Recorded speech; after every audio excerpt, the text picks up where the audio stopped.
So this, I'm gonna stick with this idea of sort of growing businesses and turn to you, Ms. Shelby. And I think maybe this is a good opportunity for you to tell us a little bit more about the 800 initiative and what it's designed to do relative to growing so-called minority businesses. And I had a lot of struggle with that word. But can you give us an idea of what's going on with the 800 initiative, how long it's been around, and what is the measure of success of it? Sure. So the 800 initiative is in its fourth full year. And originally it set out to support minority business owners through support to help them scale their businesses, essentially. That word minority business owners is also contested within us as players in the 800 initiative too, because to be truthful, that's how we wrote the plan. But over 90% of the impact has been on Black-owned businesses, which is what the intention really has been, and how it's shaken out, because that's who's affected by these business receipts, the facts and figures you gave at the beginning of this talk. So it's shaken out to be more Black-owned businesses that have been helped by it. But we do have a few Asian American businesses, Indian American, and so on, that have also been in there over the last 4 full years. So we aimed to grow the number of these businesses with more than one paid employee that were generating business receipts around $250,000 annually, which at the time was 800 businesses in the city and in the county that were at those metrics. So the way that we've done this over the past 4 years is through partnerships to deliver support that's in the forms of talent, education, capital. So like, for example, Christian Brothers University has an 800 initiative internship program that I actually designed that provides firms in the 800 initiative with paid interns that, they make $12 an hour. They work on, it's more of like an apprenticeship rather than an internship. They're doing heavier lift work for these businesses. Some is accounting, some is marketing, some is sales, and other things like that across the board. And then another example is like Propel, led by Startco, which is a business accelerator that helps them with education and scaling. And then Epicenter and Pathway Lending have worked together to educate around capital and then subsequently access that capital. So that's the gist of it. The 800 initiative is like a business itself, though. It is growing and evolving all the time. We're in a phase of trying to recast it right now. All of us meet pretty continually to discuss how we want to grow the 800 initiative, where we want to put more focus in, and how we want to make it better for its customers, which are these business owners. So, but it has had 4 years of really good impact in the community. And I can give a couple, figures about that. So over the past 4 years, there's been 171 new jobs created. So now these businesses have more than one paid employee. We've had over 500 firms receive programming from one of our partners. 38 CBU interns have been placed. That's as of last summer. The number is greater since then. And net new revenue is as of last summer as well, $19 million. So, what we're doing in this initiative, it's working, but what could we do with more capacity? What could we do with more human power looking in on this initiative? And what could we do as well with more businesses to support if we expanded the metrics that we're looking for as well? Also, I'll say Carolyn is an alumni of the 800 initiative, and we already said hey to each other in the chat, but it makes me really excited to see 800 initiative. I call them alumni, but it really is there is really no alumni. If you need support, the support is there. So yeah, it makes me excited though to get on things like this and see people in the community that we've worked with before. But it's an effort among multiple partners, and it's a lift for sure. So yeah, I'm excited to see where it goes in the next few months. We're hoping to be able to announce some exciting new changes to the initiative in the next, I'd say, 6 months. Okay. So the idea of community impact, the impact on the community, I'm going to turn to you, Mr. Hoffmeyer. So a lot of us don't know very much about the Cruise Center, if anything at all. So what is the impact of the Cruise Center on the greater community? How old is it? So the Cruise Center is 8 years old. We opened our doors in 2013. And I mean, the original vision is a bit different than it is today. I think they intended it to be a research commercialization incubator. I think that was a bit misguided early on. That focus has shifted over time to be more student focused, so that we're training new entrepreneurs and providing support pathways for aspiring entrepreneurs. The most startling statistic I can give you, and it's probably no surprise to the folks here, but there's a study called the Gallup Hope Index that studies entrepreneurial aspirations nationwide between 8th grade and 12th grade. And in 8th grade, the entrepreneurial aspirations in the African-American community, percentage-wise, is far greater than any other demographic in the country at 8th grade. By 12th grade, the African-American demographic is still, percentage-wise, the highest demographic, but the margin is slim. So what you see is this hope declining between 8th grade and 12th grade over time. And we could hypothesize about the reasons for that, the impact of our education system, institution and societal racism, access to networks, access to capital, all the obstacles that our minority entrepreneurs face. But you look at that, and you look in our community in terms of the numbers that you gave out early on, which is like over 97% of the revenue earned by entrepreneurs is earned by the majority, and specifically by white males. MNBC did a study on that a few years back. And so for us, there's only a small segment of the population that we can directly impact, and that's students at the University of Memphis. But we know that this exposure piece that we talked about earlier is hyper critical in these pathways, because they can have those aspirations all day long.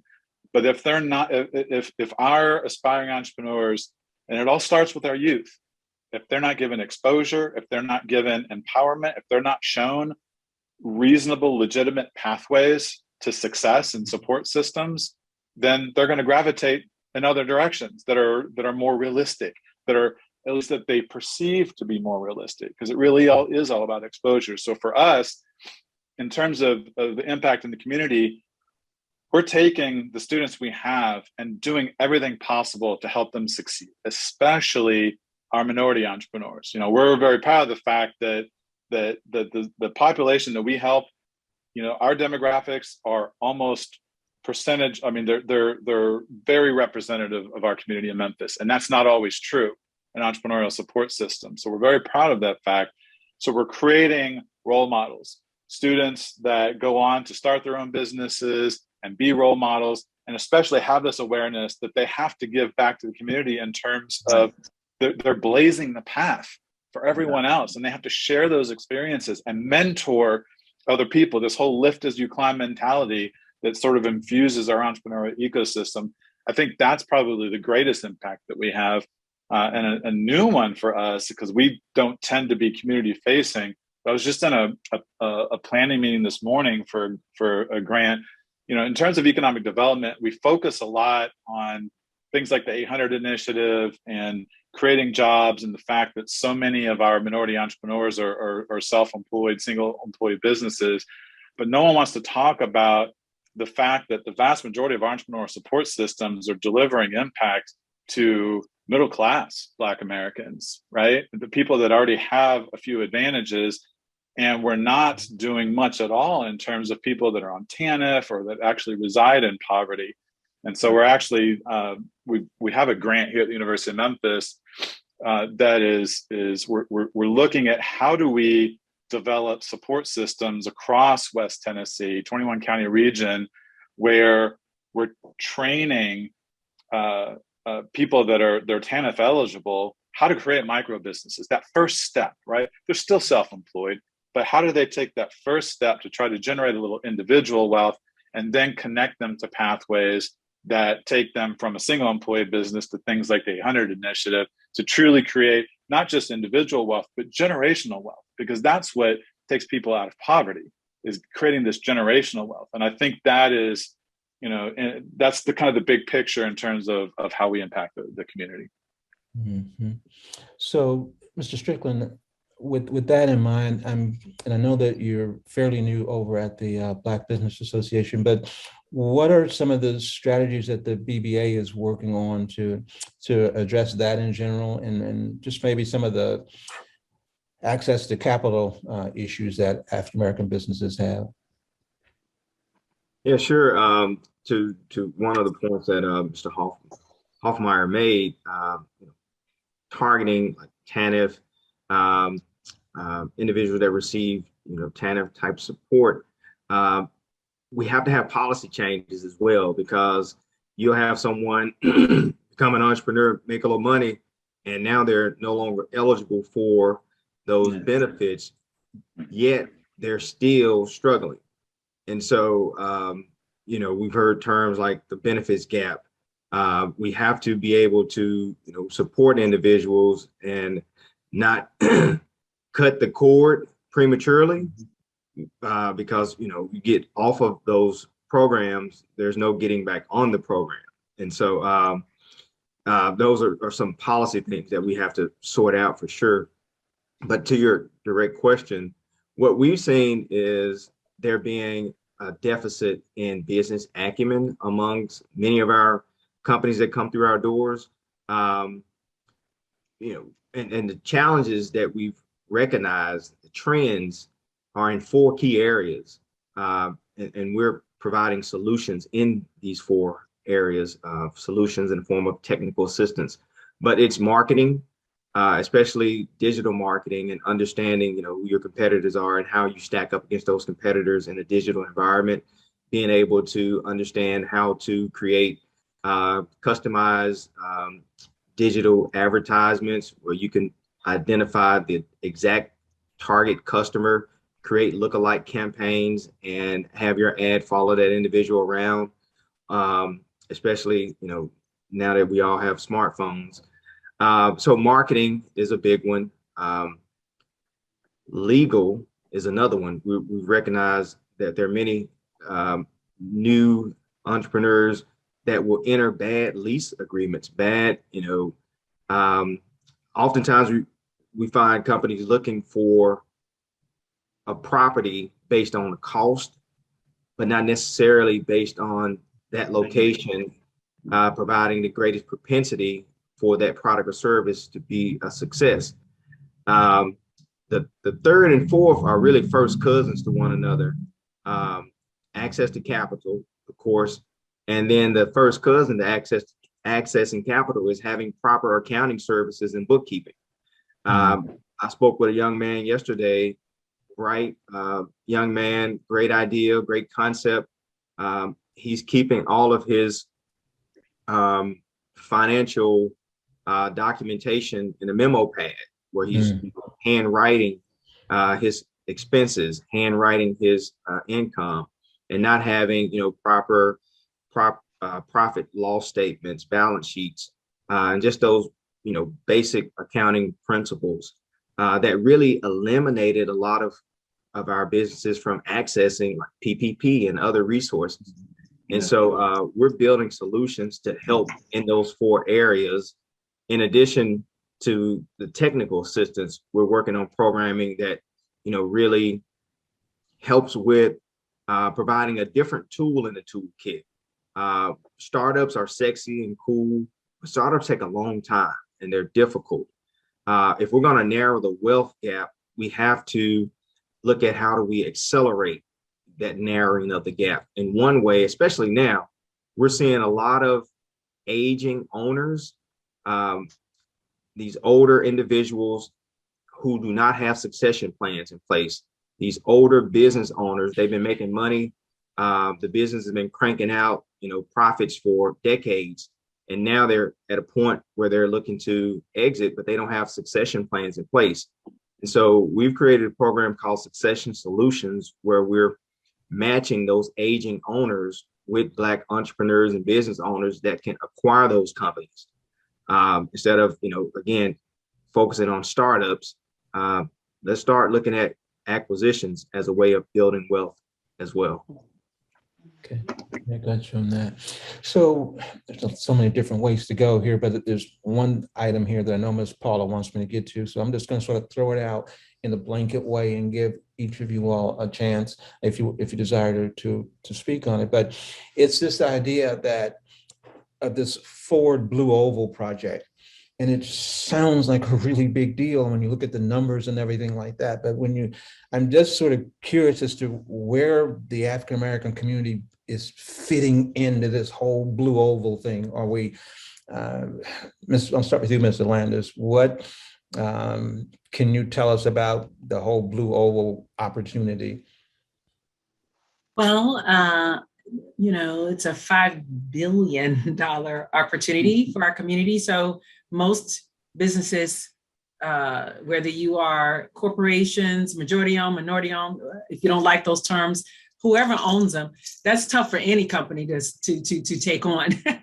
So one thing I will share though that I've heard, yes, Blue Oval is tremendous for our community. It's tremendous to have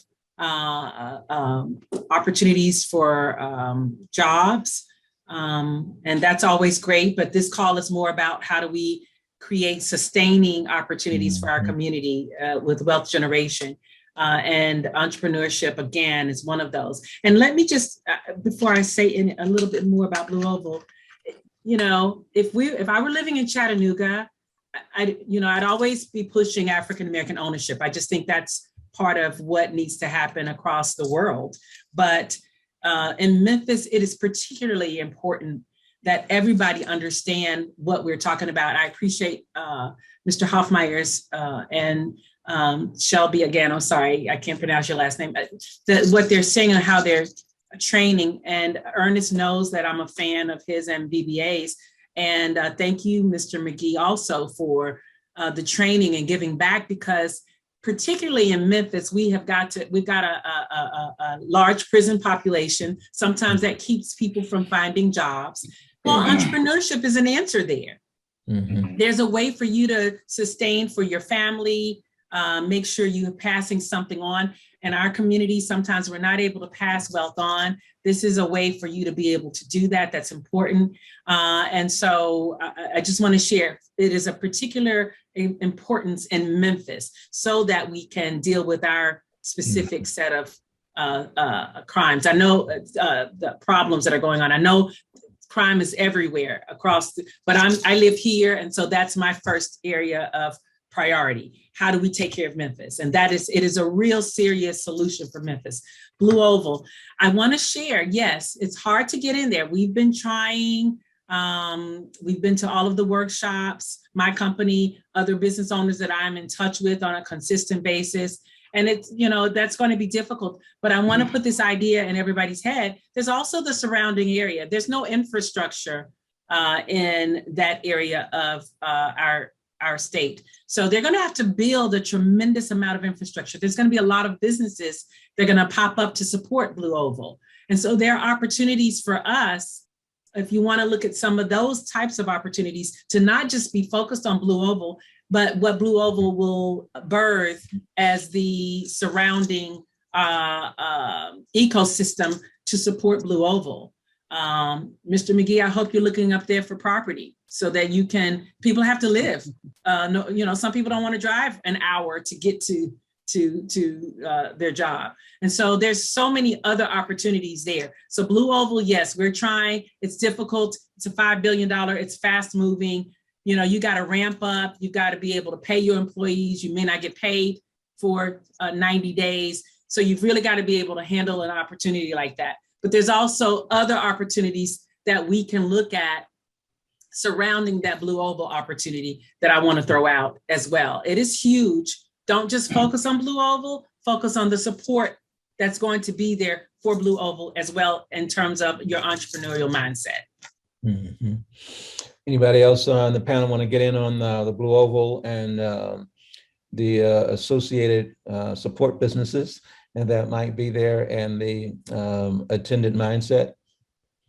My biggest concern with Blue Oval is without some kind of intentionality, I think it runs the risk of making the wealth gaps and the equity gaps even worse. Because if we do things like we've always done them, that's exactly what's going to happen. A huge influx of cash, it's moving fast. So I think that as a community, we have to figure out how do we be more intentional about supporting entrepreneurship, supporting some of these opportunities. You know, how can we help provide vision and resources and access to the networks and capital that the folks we're trying to help don't necessarily have at their disposal. It's I don't know what the answers are yet, but I know that's something that we have to be very intentional about. Yeah, I would add that it is a tremendous opportunity, and as some people in our ecosystem have stated, it's our Atlanta moment. And so economic development without economic mobility isn't the panacea. And so we have to be inclusive. How do we do that? She's been really pushing us on this effort, rightly so. One strategy that the BBA, MNBC, and Memphis Area Minority Contractors, MAMCA, we've joined forces, if you will, under the umbrella of Memphis MBE Collaborative. We're meeting with the Ford general contractor on a regular basis, as well as with Ford representatives, sharing with them the sentiment of our community. And we've shared with them that Ford and this general contractor, they've been working together for 100 years together, right? So there's not going to be an opportunity for Ford to say, well, we're going to build this $5 billion new facility to produce the electronic F-150s, and we're going to take a chance on someone new. They're not going to do that. They're going to stick with who they've been working with for 100 years. However, we've shared with them that if Black people are not participating in this project, it will be viewed as a failure by our community. They have that message. We've said that loud and clear. And so what we're doing is helping to organize the outreach. We're helping to simplify what the steps for participating are.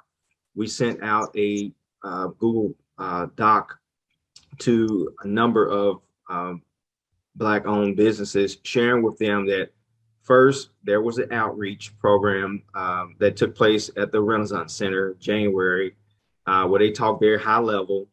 Next, you have to get pre-qualified with the general contractor in order for them to know your capabilities, to know that you meet the licensing requirements.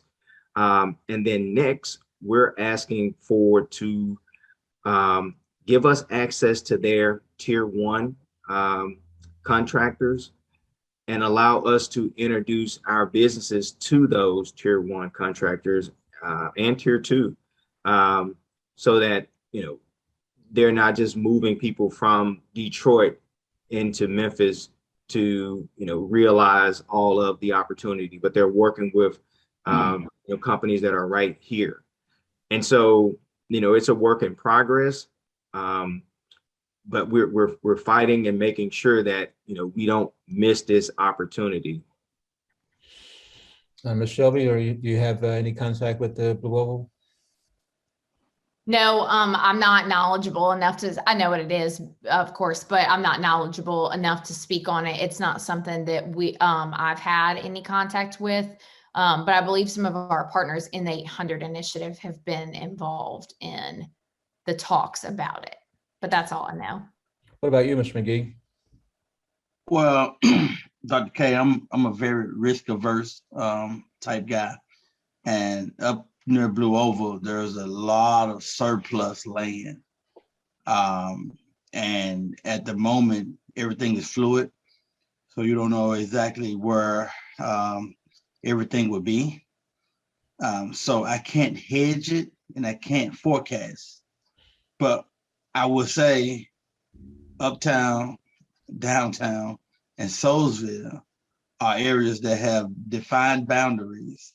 And I know how to work within those communities. And I have forecast those areas. There's actually greater opportunity within those areas because of what's going on in downtown Memphis.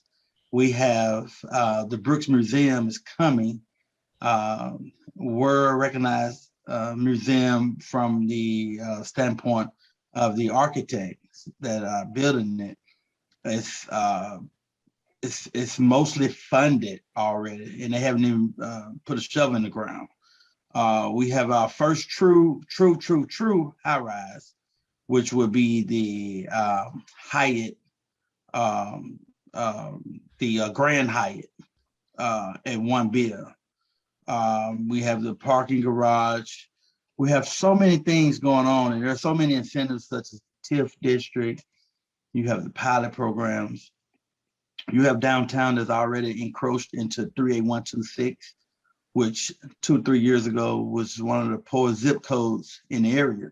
So I tell my friends, we're not going to chase after something that may be an opportunity when we already have an opportunity, and we already control this opportunity, and we know where the owners are, and we've been working it for a while, and we're going to cultivate this opportunity because the density that this will provide tremendous wealth, more so than chasing sprawl.